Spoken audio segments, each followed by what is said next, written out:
Hello everyone, how are you. आज का हमारा जो टॉपिक है वो है कंपेयरिंग फ्रैक्शंस। इस लेक्चर में हम देखेंगे कि हमारे पास जो फ्रैक्शंस होती हैं हम उनको किस तरह से कंपेयर कर सकते हैं। आपसे पूछा जा सकता है कि विच fraction is greater and which fraction is smaller. आपने कंपैरिजन फाइंड करना है कि आपके पास दो फ्रैक्शंस हैं तो उनमें कौन सी बड़ी है और कौन सी छोटी है। ठीक है, तो आप और जबकि आपके पास डिनोमिनेटर जो है वो सेम ना हो तो आप उसको किस तरह से फाइंड आउट करेंगे। ठीक है, अब जैसे आपके पास क्वेश्चन दिया गया है कि विच फ्रैक्शन इज़ ग्रेटर, 1/4 और 7/27। तो अगर आपके पास देखें यहाँ पे अगर सिंपली मैं ये लिख देती कि 2/4 और 1/4, और अगर मैं इन दोनों में से पूछती तो डेफिनेटली जिसका न्यूमरेटर जो है वो बड़ा होता तो आप कह देते कि अच्छा जी आपके पास 2/4 is greater than 1/4।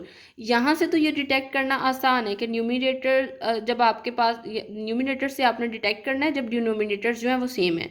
Denominator same है और न्यूमरेटर जो है वो फर्स्ट वन का बड़ा है तो इसका मतलब है कि ये फ्रैक्शन आपके पास बड़ी आ जाएगी। लेकिन तब क्या होगा कि जब आपके पास डिनोमिनेटर्स ही सेम नहीं है। आपके पास एक है 1/4 और दूसरा है 7/27। ठीक है, तो यहाँ से तो आप लोग इजीली नहीं बता सकते कि इन दोनों में से फ्रैक्शन कौन सी बड़ी है। ठीक है, तो इसको करने का डिफरेंट वेज हैं, लेकिन मुझे जो ज़्यादा फिजिबल लगता है उसमें ये है कि आप डिनोमिनेटर को सेम कर लें। जिस तरह से हम फ्रैक्शंस को ऐड कर रहे थे और सब्ट्रैक्ट कर रहे थे तो उसमें हमने रूल नंबर 2 में यही देखा था कि आपने जब फ्रैक्शंस को ऐड करना था तो आप उसका LCD फाइंड करते थे, लीस्ट कॉमन डिवाइज़र जो था, और देन आप उससे डिटेक्ट उसको ऐड या सब्ट्रैक्ट करते थे। इसी तरह से आप यहाँ पे भी करें कि आप इनके डिनोमिनेटर्स को सेम कर लें। तो स्टूडेंट्स यहाँ पे इनके डिनोमिनेटर को सेम करने का क्या तरीका है कि आप सबसे पहले 4 और 27 का LCM लें। ठीक है, उसको तरीका ये होता है कि आप सबसे लीस्ट प्राइम से शुरू करते हैं, दैट इज़ 2। 2 2 ज़ा 4 एंड 27 एज इट इज़, 2 1 ज़ा 2 एंड 27 एंड देन 3 9 ज़ा 27, 3 3 ज़ा 9 एंड 3 1 ज़ा 3, 1 will be as it is. Okay, and you have to multiply all of them। ये भी कर सकते हैं, और या ये भी आप इसको डायरेक्ट भी यहाँ पे मल्टीप्लाई कर सकते हैं, क्योंकि ये दोनों जो हैं वो एक डिफरेंट टेबल पे डिवाइड होते हैं, तो डेफिनेटली इन दोनों को मल्टीप्लाई करके ही आपके पास जो रिक्वायर्ड आंसर है वो आपका जो होता है LCD होता है। ठीक है, जब आपने इन सबको मल्टीप्लाई किया तो आपके पास आ जाएगा, तो आपके पास जो ये आएगा ये आ जाएगा 108। इन सबको मल्टीप्लाई करने से इसका मतलब है कि आप दोनों के डिनोमिनेटर में आप 108 बनाएं, इसके डिनोमिनेटर को आप मल्टीप्लाई कर दें। अब देखें, आपने जब किसी भी मैथमेटिक्स में ये रूल होता है कि आप नेक्स्ट स्टेप पे जब जाते हैं तो आपके पास पिछला स्टेप जो है वो रिकवर करना चाहिए। ठीक है, अब अगर मैं यहाँ पे तो हम वो सैम्बल डालेंगे ना कि कौन सा ग्रेटर है कौन सा लेस है। अब मैं 1/4 को मल्टीप्लाई भी कर देती हूँ 27 से और डिवाइड भी कर देती हूँ 27 से।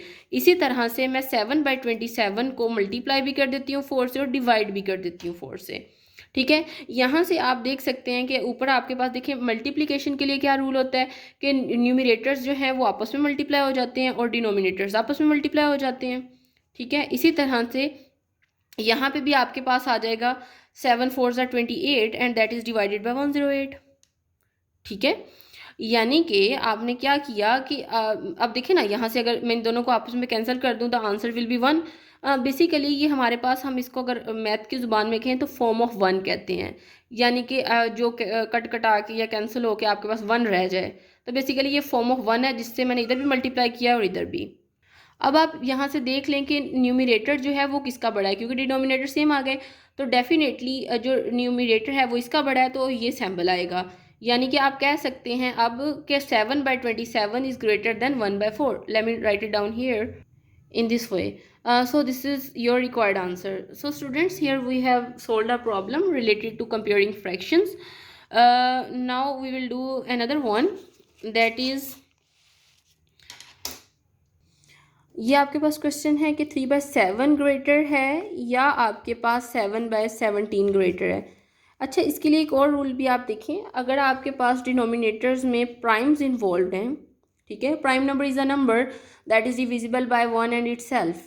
ठीक है, तो आपने क्या करना होता है कि आप उसको डायरेक्ट मल्टीप्लाई कर देना, जो मल्टीप्लाई करके आंसर आए, या आपके लिए यहाँ से ये भी आसान हो जाएगा कि फिर इस टर्म को आपने 17 से मल्टीप्लाई और डिवाइड करना है और इस वाली को 7 से करना है। ठीक है, अब 17 को अगर मैं 7 से मल्टीप्लाई करती हूँ, ओके, फर्स्ट ऑफ ऑल हम ये कर देते हैं 3/7 multiply by 17 and is divided by 17, and 7 by 17 is multiplied by 7 is divided by 7. Like इसके डिनोमिनेटर से इनको मल्टीप्लाई और डिवाइड, और इसका जो डिनोमिनेटर है इससे मल्टीप्लाई और डिवाइड कर दिया।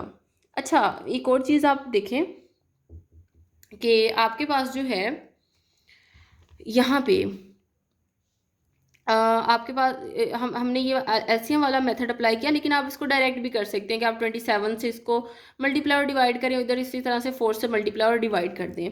नाउ अगर मैं यहाँ पे आऊँ, मैंने इससे कर दिया, ठीक है। अब यहाँ से आप इसको थोड़ा सा सिंप्लीफाई करें, तो आप यहाँ से देख सकते हैं कि आपके पास आता है 51/129 एंड 49/129। तो डेफिनेटली इसका न्यूमिनेटर जो है वो बड़ा है, तो ये वाली, या आप मोर प्रिसाइजली ये कह सकते हैं कि 3/7 is greater than 7/17। So this is your required result. So students, this is all about this lecture where I have discussed that how you can compare two fractions. Thank you so much.